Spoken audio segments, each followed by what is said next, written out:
Hi, I am Ratika Kakkar and welcome back to my channel Atomic Study Center. In the previous video, we started our chapter The Rat Trap. In this video, we will be continuing that chapter. It was late in December, darkness was already descending over the forest. This increased the danger and increased also his gloom and despair. Finally, he saw no way out and he sank down on the road, tired to death. हमने last video में यही बात की थी कि कैसे जो peddler है वो फॉरेस्ट में भटक जाता है। वो फॉरेस्ट बहुत ज्यादा घना है, बहुत ज्यादा बुशेस हैं, थिकेट्स है, वहां पे एकदम घना है, एकदम डरावना है। तो जैसे ही रात आती है, डार्कनेस और ज्यादा बढ़ जाती है फॉरेस्ट में। अब जंगल में रात होना तो इज लाइक वेरी स्कैरी, तो उसके लिए बहुत ज्यादा स्कैरी हो जाता है, उसे बहुत ज्यादा सैड फील होता है, ग्लूम आ जाता है, सारा डिस्पेयर हो जाता है उसके साथ। सारा वो डिस्पेयर वाली फीलिंग उसके मन में आ जाती है, जैसे उसको ठुकरा दिया हो किसी ने। डिस्पेयर मतलब बेबस, वो एकदम लाचार हो जाता है, बेबस हो जाता है, सैड हो जाता है, क्योंकि उसे रास्ता ही नहीं मिलता फॉरेस्ट से बाहर आने के लिए। उसे समझ ही नहीं आता वो अब क्या करे। ऊपर से रात हो गई है तो जानवरों की आवाज भी आ रही है, तो उसका जो डर है वो बढ़ जाता है और उसे कोई सॉल्यूशन समझ में नहीं आता। Finally he saw no way out and he sank down on the ground, tired to death. वो थक जाता है, पूरे दिन से भटक कर, पूरे दिन से चल रहा है वो, उसने कुछ खाया पिया नहीं है, तो वो एंड में गिव अप कर देता है। वो थक हार के ग्राउंड के ऊपर गिर जाता है। But just as he laid his head on the ground, he heard a sound, a hard, regular thumping. There was no doubt as to what that was. He raised himself. Those are the hammer strokes from an iron mill, he thought. There must be people nearby. He summoned all his strength, got up and staggered in the direction of the sound. ठीक है, अब वो थक हार के ground पे गिर जाता है, लेकिन जैसे ही वो ग्राउंड के ऊपर सर रखता है तो उसे एक थंपिंग की साउंड सुनाई देती है। थंपिंग का मतलब ऐसे ठक ठक की आवाज उसे सुनाई देती है ग्राउंड के अंदर से। तो उसे समझ में आ जाता है कि जरूर आसपास कोई इंडस्ट्री है, कि कोई ना कोई सेटअप आसपास है और वहां पे लोग जरूर होंगे, क्योंकि ऐसे थंपिंग की आवाज तो वहीं वहीं से ही आती है। जैसे किसी को हैमर करने की आवाज आती है, थंपिंग की, जैसे लोहे को तोड़ते हैं, तो वो समझ जाता है कि ये जो आवाज है कहीं आसपास से आ रही है और जरूर कोई ना कोई आयरन मिल पास में होगी। तो वो अपनी सारी स्ट्रेंथ कलेक्ट करता है, अपने आप को पिक करता है और उसी डायरेक्शन में चला जाता है जहां से उसको आवाज आ रही होती है। ठीक है, समाउंड का मतलब इकट्ठा करना। वो सारी स्ट्रेंथ अपनी कलेक्ट करता है, खड़ा होता है, और स्टैगर मतलब उसी डायरेक्शन में आगे बढ़ जाता है। ठीक है। The Ramsjo Iron Works, which are now closed down, were not so long ago a large plant with smelter, rolling mill, and forge. In the summertime, long lines of heavily loaded barges and scows slid down the canal, which led to a large inland lake. And in the winter time, the roads near the mill were black from all the coal dust which sifted down from the big charcoal crates. अब यहाँ पे वो आवाज कहाँ से आ रही होती है उसको? राम्स जो आयरन वर्क से आवाज आ रही होती है। ठीक है, राम्स जो आयरन वर्क से कुछ याद आ रहा है हमें कि वो जो क्रॉफ्टर था, जो हमने पहले फर्स्ट वीडियो में पढ़ा था क्रॉफ्टर के बारे में, जो कि एक ओल्ड मैन था और जो काऊ का दूध निकाल के अब अपनी जिंदगी चलाता था, वो पहले कहाँ काम करता था? राम्स जो आयरन वर्क्स में ही काम करता था। ठीक है, तो यहाँ पे क्या होता है कि जब पेडलर भटक जाता है रास्ता, तो उसे आवाज सुनाई देती है। वो आवाज को फॉलो करते करते वहां पहुंचता है उस जगह पे, तो एक राम्स जो आयरन वर्क्स वहां पे आ जाता है। तो उसके बारे में लिखा हुआ है कि वो किस तरीके का हुआ करता था, कि एक टाइम पे वो बहुत लार्ज प्लांट हुआ करता था, वहां बहुत सारे ओनर्स थे, लोग अपने डिफरेंट डिफरेंट लैंड पे काम किया करते थे।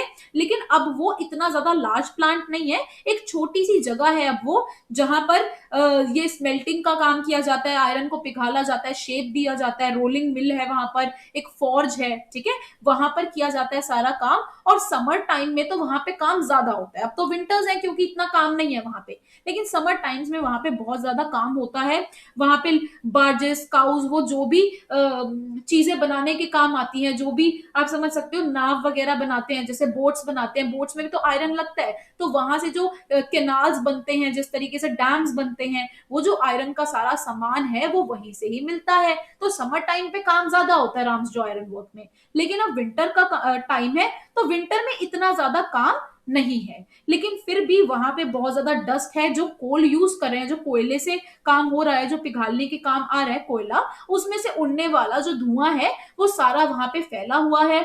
सारा आप कह लो चारकोल की बड़ी बड़ी क्रेट्स पड़ी हुई है वहां पर। तो ये इस तरीके का सेटअप वहां पे बता रखा है राम्स जो आयरन वर्क का।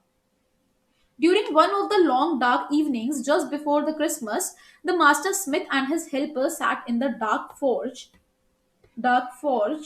near the furnace waiting for the pig iron which had been put in the fire to be ready to put on the anvil. ठीक है, वहां पे जो ओनर है, वहां का जो ओनर नहीं, वहां का आप कह सकते हो मास्टर स्मिथ जो है वहां पे, ठीक है। स्मिथ कौन होते हैं, वही मैंने आपको बताया था पहले भी एक चैप्टर में कि आयरन स्मिथ कौन होते हैं। आयरन स्मिथ, ब्लैक स्मिथ, ये कौन होते हैं, जो आयरन का काम करते हैं, लोहे का काम जो करते हैं, लोहार जिसे हम यहाँ बोलते हैं हिंदी में, ठीक है। तो ये जो लोहे का काम करते हैं वही मास्टर स्मिथ है।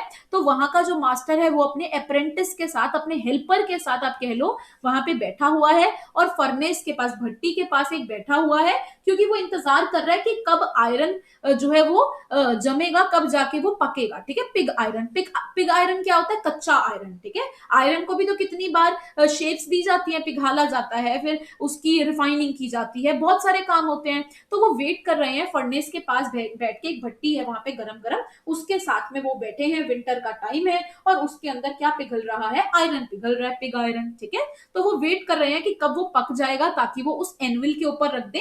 एनविल मतलब वो एक चीज है जहां पे लोहे को फिर काटा जाएगा, शेप की दिया जाएगा, वो एनविल है, रखने की एक स्थान आप कह सकते हो। तो वो एनविल के ऊपर रखने का वेट कर रहे हैं कि कब पिग आयरन पकेगा, तो वो एनविल के ऊपर रखेंगे। Every now and then one of them got up to stir the glowing mass with a long iron bar, ठीक है। बारी बारी कभी मास्टर उठता, कभी हेल्पर उठता, वो आयरन को घुमाने के लिए, जो भी इनका घुमाने वाला काम है, फर्नेस के अंदर देखने वाला काम, वो एक एक करके लोग आते और फिर उसमें काम करते, ठीक है। तो बहुत ज्यादा लाइट है, ग्लोइंग लाइट है वहां पर, क्योंकि आपको पता आग जल रही है नीचे, तो वो धुआं तो उड़ेगा ही, ऊपर से ग्लो तो आएगा ही फायर का, ठीक है। ये हो गया। Every now and then one of them got up to state the glowing mass with a long iron bar, returning in a few moments dripping with perspiration, though as was the custom he wore nothing but a long shirt and a pair of wooden shoes, ठीक है। काम करने हैं इनको, तो काम करने के लिए वो पूरी पूरी कॉस्ट्यूम भी होती है, कपड़े भी होते हैं, ठीक है। तो उसने क्या डाला हुआ है, लॉन्ग शर्ट डाली हुई है, मास्टर स्मिथ ने वुडन शूज डाले हुए हैं, ठीक है। वहां पे काम करना इतना आसान नहीं है, आपको पूरे इक्विपमेंट्स के साथ काम करना पड़ता है, पूरा ड्रेस डाल के प्रॉपर काम करना पड़ता है। और साथ ही साथ क्योंकि आयरन पिघल रहा है, इतनी गर्मी भी हो रखी है कि सर्दियों में भी उनको पसीना आ रहा है, ठीक है। ड्रिपिंग विद पर्सपिरेशन मतलब स्वेटिंग हो रही है उनके आगे, क्योंकि वो भट्टी के आगे बैठे हैं जस्ट गरम गरम, तो सारा पसीना भी उनके ऊपर से गिर रहा है। ये बच्चों डिस्क्रिप्शन थी राम्स जो आयरन वर्क की, ऊपर वाली थी राम्स जो आयरन वर्क की, और नीचे था वहां पे क्या काम चल रहा है, वहां पे कौन कौन प्रेजेंट है। तो मास्टर स्मिथ और हेल्पर उनके वहां पे इस टाइम प्रेजेंट है। All the time there were many sounds to be heard in the forge, the big bellows groaned and the burning coal cracked. The fire boy shoveled charcoal into the maw of the furnace with a great deal of clatter, ठीक है। तो वहां पे यही बोला गया है कि वहां पे इतना ज्यादा शोर था, क्योंकि आपको पता है आयरन आयरन का काम हो रहा है, शोर तो वहां पे होगा ही, चाहे हैमर करना हो, चाहे बारी बारी भट्टी में कोयला उठा के अंदर शॉवल करना हो, शॉवल मतलब डालना, ठीक है। शॉवल मतलब जिस तरीके से हम कोयला पड़ा है, कोयला को उससे कलेक्ट करके अंदर फेंकते हैं, तो वो होता है शॉवल करना, डालना चारकोल को। और मो होता है माउथ, ठीक है। माउथ, ये क्या बोल रहे हैं कि जो वो भट्टी पड़ी है, जो फर्नेस वहां पे पड़ा है, उसके माउथ खुला हुआ है, ठीक है। आप तंदूर समझ लो, एक तंदूर पड़ा हुआ है, उसका मुंह खुला हुआ है, तो आप उसमें बारी बारी कोयला डालोगे, है ना। तो वो बारी बारी यही उनको दोनों को उठ के काम करना पड़ता है, और इतना ज्यादा शोर है वहां पर, कभी हैमरिंग का काम करो, कभी एक चीज से दूसरी चीज में डालो, तो वहां बहुत सारी डिफरेंट साउंड्स हैं और बहुत ही ज्यादा क्लैटर है, बहुत ही ज्यादा शोर है, आप कह सकते हो। Outside roared the waterfall, and a sharp north wind whipped the rain against the brick tiled roof, ठीक है। काफी सारी डिस्क्रिप्शन दे रखी है इस चैप्टर में।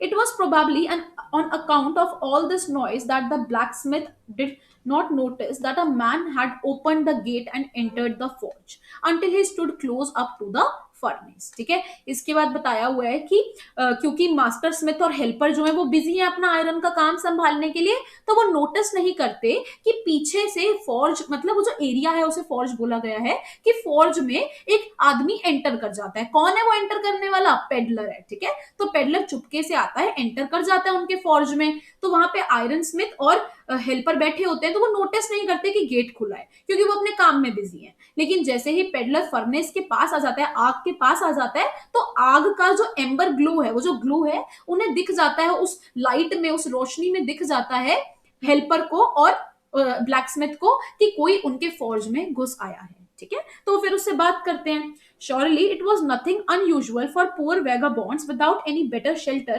for the night to be attracted to the forge by the glow of light which escaped through the sooty panes and to come in to warm themselves in front of the fire. ठीक है, अब ये जो iron Smith है, इसको पता है कि ऐसे वेगाबॉन्ड्स तो आते रहते हैं, कि ऐसे भटकते हुए राही तो इनके यहाँ बहुत आते हैं, क्योंकि फॉरेस्ट में और कोई एरिया है नहीं जाने का, और फॉरेस्ट से ही निकलते हुए रास्ता जाता है सीधा आयरन वर्क का।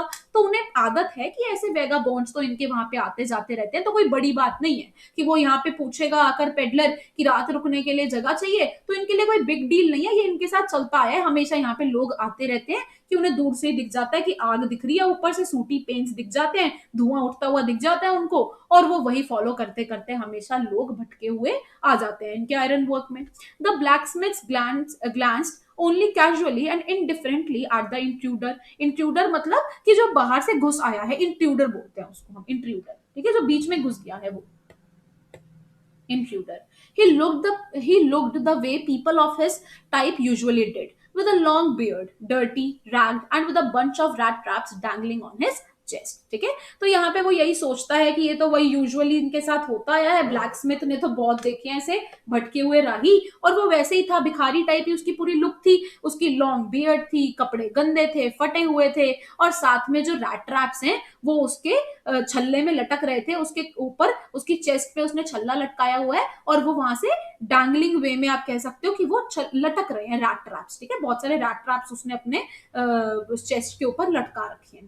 तो ये बहुत अनयूजुअल सी लुक नहीं थी उनके लिए, उन्होंने बहुत बार देखा है ब्लैक स्मिथ ने, ये लोग आते रहते हैं वहां पर। He asked permission to stay and the master blacksmith nodded a haughty consent without honoring him with a single word। ठीक है, तो हॉटी कौन होते हैं, जो बहुत एरोगेंट होते हैं एक तरह से। तो ब्लैक स्मिथ को तो पता है कि ये भटकते हुए राही आते जाते रहते हैं, तो ब्लैक स्मिथ इतना ध्यान नहीं देता, वो बस कह देता है कि हाँ हाँ रुकना है रात को, कोई बात नहीं तुम रुक जाओ, तो वो इतना ध्यान नहीं देता, उसके लिए कोई बड़ी बात नहीं है, ऐसे तो बहुत आते हैं उनके वहां पर। तो वो बिना कुछ कहे ब्लैक स्मिथ उसे बोल देता है कि अच्छा रुकना है तो रुक जाओ, एक ही वर्ड में वो बोल देता है कि हाँ, ऐसे इशारे कर देता है, हाँ रुक जाओ तुम। The tramp did not say anything either. Tramp कौन होते हैं, वही भिखारी आप कह सकते हो। ठीक है, या कह लो कि वो पेडलर को ही ट्रैम्प बोल रहे हैं। ठीक है, भटके हुए लोग, तो यहाँ पे ट्रैम्प हो, पेडलर हो,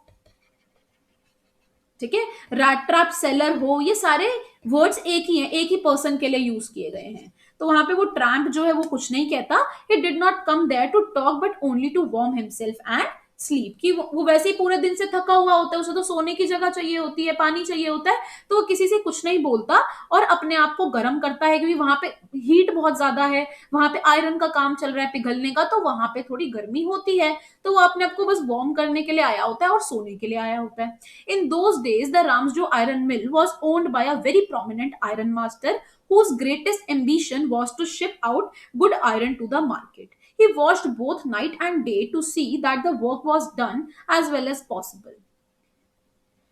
And at this very moment he came into the forge as one of his nightly rounds of inspection। ठीक है, तो ये बात की गई है उस टाइम की जब आयरन मिल जो था, वहां पे जो राम्स जो आयरन मिल था उसका ओनर कौन था, कि एक आयरन मास्टर था, एक प्रोमिनेंट सा आयरन मास्टर वहां का ओनर था। ठीक है, तो वो जो आयरन स्मिथ है, वो जो हम अभी बात कर रहे थे ब्लैक स्मिथ, वो तो बस मास्टर है, वहां पे काम करता है, एक मैनेजर है आप कह सकते हो, और उसका हेल्पर है। लेकिन जो ओनर है, जिसके अंडर पूरी आयरन मिल है, वो ओनर तो इतना नहीं आता, क्योंकि वो तो उसके तो अंडर काम कर रहे हैं, लेकिन वो नाइटली इंस्पेक्शन पे रात को वो देखने के लिए जरूर आता है काम को अपने, क्योंकि आयरन मास्टर बहुत ज्यादा एम्बिशियस होता है, उसका टारगेट होता है, उसका ये बिजनेस है, उसका ये सपना है कि वो यहां से बनने वाला बेस्ट आयरन बाहर की कंट्रीज में एक्सपोर्ट करे और पैसा अपनी कंट्री में लाए। तो वो ना बहुत ज्यादा एम्बिशियस है, बहुत ज्यादा पैशनेट है, वो अपनी मार्केट को, आयरन की मार्केट को ग्रो करना चाहता है बाहर जाके।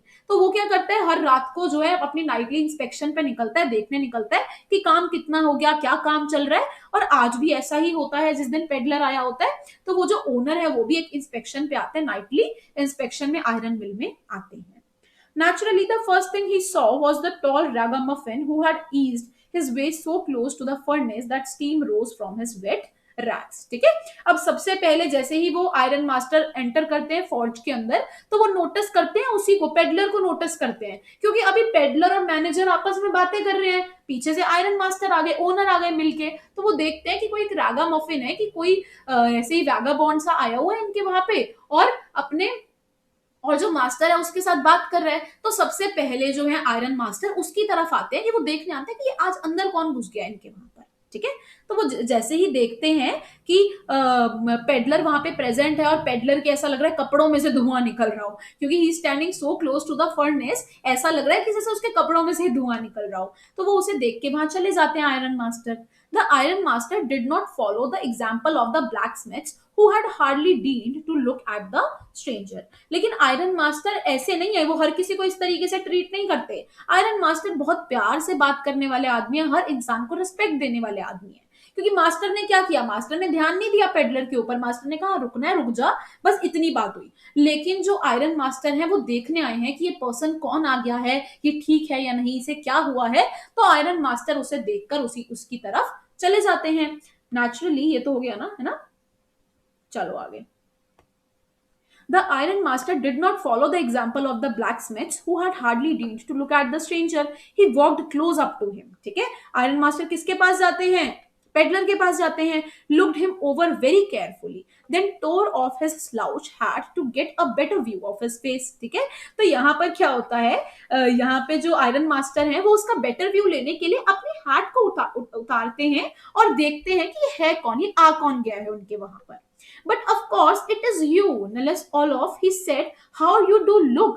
अब यहाँ पे आयरन मास्टर को क्या लगता है कि ये उनका एक पुराना दोस्त है, तो वो कहता है हो ये तो तुम हो, कि ये क्या हो गया तुम्हें, हाउ यू डू लुक, कैसे दिखने लगे हो तुम, तुम्हारे साथ ये हालत कैसे हो गई। ठीक है, तो आयरन मास्टर बहुत सरप्राइज हो जाते हैं, क्योंकि आयरन मास्टर को लग रहा है कि वो जो पेडलर है वो उनका दोस्त है पुराना, कि वो पहले कभी मिले हैं, वो एक अच्छे साथी रह चुके हैं। तो वो बहुत हैरान हो जाते हैं जब उसे अंधेरे में देखते हैं। ठीक है, वहां लाइट नहीं है इतनी ज्यादा।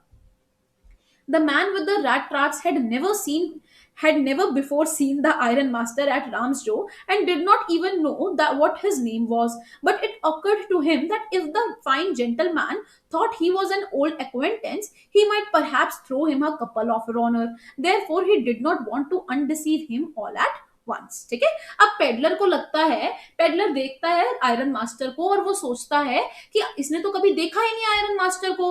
आयरन मास्टर को लग रहा है कि पेडलर उसका दोस्त है, बट पेडलर को तो पता है कि वो उनका दोस्त नहीं है। पेडलर ने पहली बार देखा है आयरन मास्टर को। लेकिन फिर पेडलर सोचता है कि क्यों ना इसको धोखा हो रहा है, अगर आयरन मास्टर को तो धोखे में ही रहने देता हूं, कि क्या पता मेरे पे दया खाकर, कि मेरे पे तरस खाकर मुझे एक्स्ट्रा 2-4 पैसे मिल जाएं, कि 2-3 कपल ऑफ नोट्स मुझे रॉनर्स के देके चला जाए वो। ठीक है, तो वो थोड़ा ना ड्रामा कर लेता है और वो मतलब वो इतना क्लियरली नहीं बताता, पेडलर नहीं बताता कि वो कौन है। वो उसे लगता है कि अगर आयरन मास्टर को धोखा हो रहा है तो उसे धोखे में ही रहने देता हूँ, क्या पता उसे पैसे मिल जाए, है ना। तो लेकिन यहाँ पे आयरन मास्टर तो बहुत ज्यादा हैरान है। आयरन मास्टर को लगता है उनका पुराना दोस्त है, कि चलो माना बहुत साल पुरानी बात है, हो गए हैं 20-25 साल, लेकिन है तो ये लोग दोस्त ही, रहे तो ये एक साथ चुके हैं, एक साथ ये इन्होंने काम किया है। तो आयरन मास्टर बहुत ज्यादा हैरान हो जाते हैं, बहुत सोचते हैं उसकी हालत कैसी हो गई है, बहुत उनका जो मूड है बहुत ज्यादा ऑफ हो जाता है ये देख के कि उसकी क्या हालत बना ली है उसने अपनी। ठीक है, देखो, yes God knows, therefore he did not want to undeceive him all at once। yes God knows things have gone downhill with me, he said। ठीक है, ये कौन बोल रहा है, ये बातें कौन बोल रहा है बच्चों, ये बातें बोल रहा है पेडलर। पेडलर कहता है कि पता नहीं क्या हुआ, भगवान जाने कि मेरे साथ चीजें इतनी बुरी कैसे हो गई हैं, कि मैं नहीं जानता मेरी ये हालत कैसे हो गई है। ठीक है, तो पेडलर यहाँ पे प्रिटेंड कर रहा है कि वो भी जानता है आयरन मास्टर को। You should not have resigned from the regiment, said the iron master। that was the mistake। if only I had still been in the service at the time, it never would have happened। well now of course you will come home with me। ठीक है, iron master क्या बोलते हैं, iron master अपने friend को बोलते हैं, मतलब उन्हें लग रहा है पेडलर फ्रेंड है, तो वो पेडलर को फ्रेंड समझ के बोल रहे हैं कि तुम्हें साइन नहीं करना चाहिए था, तुम्हें रिजाइन नहीं करना चाहिए था रेजिमेंट में। कि जहां पे ये एक आर्मी में साथी थे, तो ये बोलता है कि तुमने वहां पे रिजाइन किया ही क्यों, तुम्हें रिजाइन करना ही नहीं चाहिए था। कि अगर तुम रिजाइन नहीं करते तो तुम आज अच्छे से जी रहे होते जिंदगी, पैसा होता तुम्हारे पास, तुम इस तरीके से रैट ट्रैप्स ना बेच रहे होते, और ना ही तुम ये भिखारियों वाली की तरह तुम्हें रहना पड़ता। तो वो कहते हैं कि अगर मैं भी हमारी जॉब में होता, कि अगर हम अब भी साथ होते, तो मैं कभी तुम्हारी ऐसी सिचुएशन नहीं आने देता। क्योंकि आपको पता है ऑब्वियसली आयरन मास्टर एक बहुत बड़े आदमी है, उनका पूरा बिजनेस है आयरन का, वो बहुत अमीर है, पैसे वाले हैं। तो वो, और रैट ट्रैप सेलर क्या है, बहुत गरीब है, पैसा नहीं है। तो दोनों ऑपोजिट्स हैं। तो यहाँ पे आयरन मास्टर यही बोलते हैं अपने फ्रेंड को कि अगर मैं वहां पे होता तो तुम्हारे साथ ये सिचुएशन ना आने देता, लेकिन कोई बात नहीं, कभी कभी ऐसा हो जाता है, इंसान भटक जाता है कि अगर तुम्हारे पास पैसा नहीं है और तुम्हारी ये हालत हो गई है, मैं तुम्हें ऐसे नहीं छोड़ सकता अब। तो आयरन मास्टर बहुत ज्यादा जेनरस हैं, वो अपने फ्रेंड को ऑफर करते हैं कि वो उनके साथ घर चले, ठीक है। तो वो उनको बोलते हैं कि तुम अब हमारे साथ घर चलो, तुम्हें मैं इस हालत में यहाँ पे नहीं रहने दूंगा, तुम ये इस तरीके का ट्रीटमेंट डिजर्व नहीं करते, ठीक है। तो आयरन मास्टर अपने फ्रेंड को मना रहे हैं, घर ले जाने की जिद कर रहे हैं, to go along up to the manor house and be received by the owner like an old regimental comrade that however did not please the tramp। लेकिन अब वो जो ट्रैम्प है, पेडलर है, पेडलर को लगता है कि यार मैं इसके घर तो चला जाऊंगा, लेकिन अब जाना सही थोड़ी है, क्योंकि वो फ्रेंड तो है ही नहीं, वैसे भी पेडलर तो सिर्फ उनको कि आयरन मास्टर को धोखा हुआ है, पेडलर उन्हें धोखे में रहने दे रहा है, बस इतनी सी बात है। तो पेडलर मना कर देता है, पेडलर को लगता है कि वो उनके घर चला गया और अगर पता लग गया आयरन मास्टर को कि वो उसका दोस्त नहीं है, तो वो तो पुलिस को बुला लेंगे, है ना, वो तो पकड़वा देंगे पेडलर को झूठ के उसमें। तो यहाँ पे पेडलर मना कर देता है, पेडलर सोचता है कि मैं क्या करूंगा इसके घर जाकर, इतना बड़ा घर होगा इसका, मैनर हाउस होगा, ठीक है, बहुत बड़ा होगा। मैनर हाउस मतलब जो ओनर का घर होता है, जो काफी बड़ा होता है, मैंशन होता है बड़ा सा। तो वो मना कर देता है। No I couldn't think of it, he said looking quite alarmed. तो वो कहता है कि नहीं, मैं ऐसा नहीं सोच सकता, मैं तुम्हारे साथ घर नहीं जाऊंगा। तो ट्रैम्प जो है, यहाँ पे पेडलर जो है, वो सीधा मना कर देता है, घर जाने के लिए वो रेडी नहीं होता, ठीक है। He thought of the 30 Ronald. To go up to the manor house would be like throwing himself voluntarily into the lion's den. वो सोचता है कि अगर वो अपने इनके घर चला जाता है तो ऐसा लगेगा जैसे शेर के घर में हाथ मारा हो, कि वो अपने आप को ही फंसा लेगा। अगर पेडलर वहां चला जाता है उसके घर, आयरन मास्टर के घर, तो क्या होगा, वो वहां जाएगा और अगर पता लग गया सबको कि ये उसका दोस्त नहीं है, तो ऐसा लगेगा जैसे जेल, जैसे तुमने किसी शेर के आगे हाथ रखा हो, कि ऐसे थोड़ी कर सकता है पेडलर अब। ही थॉट ऑफ द 30 रॉनर, उसे लगता है कि उसने जो 30 रॉनर जो उसने चोरी किए हैं वो भी चले जाएंगे उसके, किसी को पता लग गया पुलिस में इन्फॉर्म हो जाएगा। तो वो मना कर देता है, ठीक है, वो सीधा मना कर देता है कि मैं नहीं जाऊंगा। वो कहता है कि he only wanted a chance to sleep here in the forge and then sneak away as inconspicuously as possible. वो कहता है कि मैं चुपके से यहाँ से निकल जाऊंगा, जैसे ही मतलब होगा, मैं बस रुकने के लिए आया हूँ, एक रात के लिए आया हूँ, फिर मैं कल को चला जाऊंगा। The Iron Master assumed that he felt embarrassed because of his miserable clothing। अब यहाँ पे आयरन मास्टर को लगता है कि वो जो है बहुत एम्बेरसमेंट फील कर रहा है, कि पेडलर जो है वो अपनी सिचुएशन पे बहुत ज्यादा एम्बेरस्ड है, उसे शर्म आ रही है आयरन मास्टर के साथ घर चलने के लिए। क्योंकि आप खुद सोचो, ये लोग एक बार के लिए इकट्ठे काम किया करते थे। आयरन मास्टर के दिमाग में तो यही है कि ये लोग एक टाइम पे साथ काम किया करते थे, लेकिन अब दोनों देखो कितने ऑपोजिट हैं। तो यहाँ पर आयरन मास्टर सोचते हैं कि पेडलर को जरूर शर्म आ रही होगी मेरे साथ घर चलने में। Please don't think that I have such a fine home that you can not show yourself there, he said. Elizabeth is dead, as you may already have heard. My boys are abroad, and there is no one at home except my oldest daughter and myself. We were just saying that it was too bad we did not have any company for Christmas. Now come along with me and help us make the Christmas food disappear a little faster. ठीक है। अब यहाँ पे देख सकते हो आप, iron master he is trying to convince peddler, वो अपने फ्रेंड को कन्विंस करने की कोशिश कर रहे हैं। और वो क्या कहते हैं, कहते हैं कि तुम्हें पता ही है मेरी जो वाइफ है एलिजाबेथ, उसकी तो डेथ ही हो चुकी है, तुमने सुना होगा, और मेरे जो लड़के हैं वो अब्रॉड में हैं, तो घर में कोई नहीं है, मैं और मेरी बेटी ही है। तो तुम ये मत सोचो, तुम मतलब वो कंफर्ट करने की कोशिश कर रहे हैं आयरन मास्टर। आयरन मास्टर अपने फ्रेंड को मना रहे हैं, कंफर्ट कर रहे हैं। वो कह रहे हैं कि तुम ये मत सोचो कि मेरे पास बहुत बड़ा घर है, कुछ मेरे पास कुछ भी नहीं है, मेरे तो बीवी बच्चे, बीवी मेरी है नहीं, बच्चे मेरे बाहर पढ़ रहे हैं, मेरी बेटी और बस मैं ही है, और क्रिसमस पे हम अकेले हो जाएंगे, इसीलिए मैं तुमको इनवाइट कर रहा हूं कि बस तुम क्रिसमस के लिए आ जाओ मेरे घर पे, और जो भी क्रिसमस फूड है उसे खाने में हमारी हेल्प कर दो। तो यहाँ पे वो अपने फ्रेंड को कन्विंस कर रहे हैं कि वो उनके साथ उनके घर ही आ जाए, क्या करेगा, वो भी तो लोनली है, घर में उनके साथ भी कोई नहीं है, तो अच्छा है कि उन्हें कोई कंपनी मिल जाएगी क्रिसमस में और सारे मिलके फेस्टिवल सेलिब्रेट कर लेंगे। तो वो इस तरीके से अपने फ्रेंड को कन्विंस करने की कोशिश कर रहे हैं। लेकिन पेडलर को तो पता है कि क्या स्टोरी है, पेडलर को तो पता है कि वो उनका फ्रेंड नहीं है, तो पेडलर फिर भी मना कर देता है, ठीक है। तो ये हमारा पार्ट 2 था, that is it for part 2। इसके आगे जो है हम अपनी स्टोरी पार्ट 3 में कंटिन्यू करेंगे। Keep watching these videos. Thank you.